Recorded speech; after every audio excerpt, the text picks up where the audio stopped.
हमारे साथ एक और ख़ास मेहमान हैं, शेख मुजीब साहब हैं, सेक्रेटरी हैं जमीयतुल उलमा हिंद से, महाराष्ट्र विंग से हैं ये। शेख मुजीब, आपका भी बहुत हम इस्तकबाल करना चाहेंगे अपनी इस ख़ास पेशकश में। और जमीयतुल उलमा हिंद का आगे का क्या कुछ स्टेप रहने वाला है? जिस तरह से लगातार हम देख रहे हैं कि अब एहतजाजों का एक सिलसिला जो है शुरू हो गया है, बेदारी मुहिम की भी शुरुआत कर ली गई है। मैं पहले थोड़ा सा क्लियरिफिकेशन कर दूं। मैं जमीयतुल उलमा का मेंबर नहीं हूं।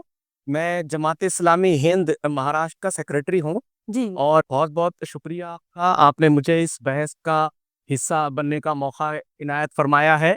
मैं आनंद जी से ये जानना चाहता हूं, वो अभी दस्तूर का और दस्तूर हिंद का हवाला दे रहे हैं, तो मैं उनसे ये जानना चाहता हूं कि अमेंडमेंट आपने लेकर आया है, उसमें आपने हमारे दो हिंदू भाइयों को उसमें रखा है, तो ये दस्तूर के, हमारे कॉन्स्टिट्यूशन के किस खाने में ये बैठेंगे? क्या ये उल्लंघन नहीं है दस्तूर का? जो आर्टिकल्स है, जो माइनॉरिटीज को दिए गए हैं, उसका ये उल्लंघन नहीं है? क्या इस तरह की जो मुहिम है उसकी शुरुआत आज से हो गई है, जिस तरह से हम एहतजाजों का सिलसिला देख रहे हैं? जी जी, एहतजाज असल में मुस्लिम पर्सनल लॉ बोर्ड ने बाज़ाब्ता वक्फ बचाओ तहरीक का नाम दिया है, और उसमें मुस्लिम पर्सनल लॉ बोर्ड ने बहुत ही वाज़ेह गाइडलाइन फराहम की है कि एहतजाज पुरअमन तरीके से होगा।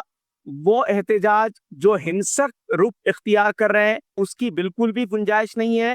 कॉन्स्टिट्यूशन को सामने रखकर, कॉन्स्टिट्यूशन के दायरे में रहकर पुरअमन एहतजाज की बात कही गई है।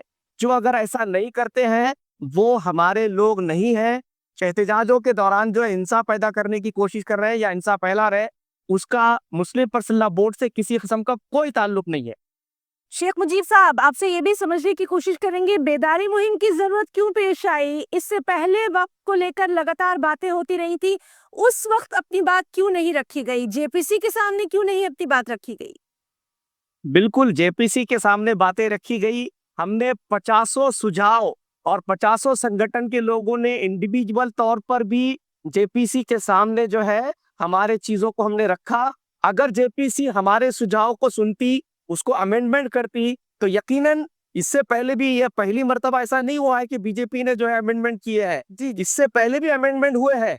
उसको कबूल क्यों किया गया? उसको कबूल इसलिए किया गया क्योंकि वो अमेंडमेंट वक्फ को सुधारने के लिए थे, उसकी इस्लाह के लिए वो अमेंडमेंट लाए गए थे, उसको कबूल किया गया।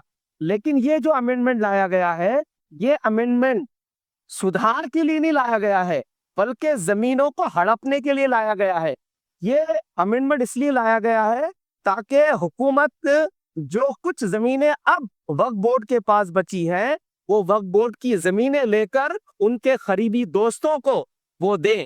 वरना आप बताएं कि ये जो लिमिटेशन एक्ट है, वो लिमिटेशन एक्ट क्यों लाया गया? 12 साल का लिमिटेशन एक्ट क्यों लाया गया? वक्फ बाय यूजर्स, उसको क्यों खत्म किया गया?